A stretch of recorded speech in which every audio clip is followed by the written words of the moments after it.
I'm here to show you a couple of things in InDesign.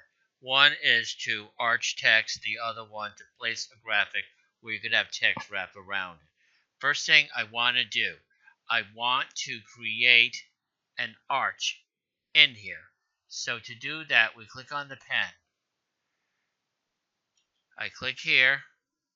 I just bring my mouse over to the right. Do not click. Hold the shift.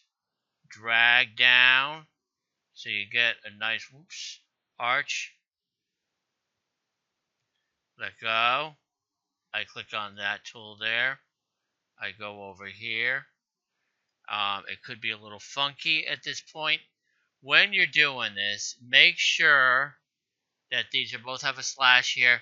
Look up there. Otherwise, you're going to get an ugly border on here. What I'm going to do, I'm on the text tool. Make sure you say type on a path tool. You put your mouse inside the box. When you see a plus sign, that means you can start typing. I'm going to make the type a little bit larger so you can see. It might not be the correct size. We can adjust it.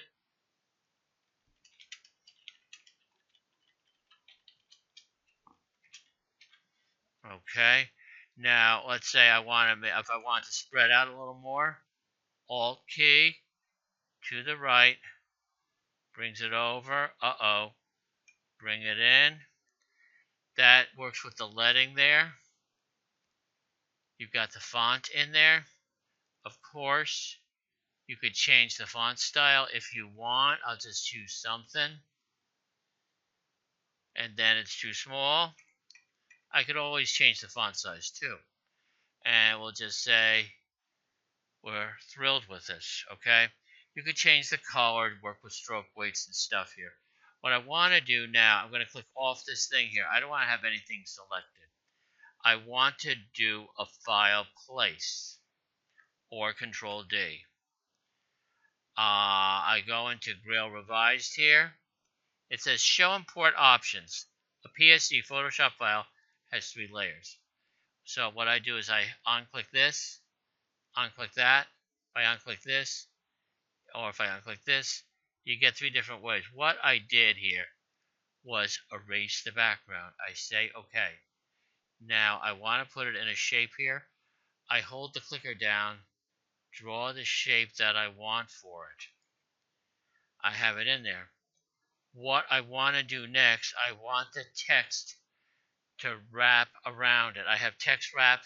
You know you can find that in Window. I anchored it over here. What I'm going to click on in here is this third box here. Wrap to here. Same as clipping. I click in here and I say detect edges. And I could go here. I could go and change things around. It says right sides, left sides here. Gives you different alternates here. I would just say largest area. I don't like that. I would just stick with this here. I could change the tolerances a little bit more. So that way the text shows up a little further, but you've got your grail or the elixir bottle, whatever you call it, showing up in here. A lot more things you can do with this, with formatting the text. As I said, stroke, color, drop shadow, and other things.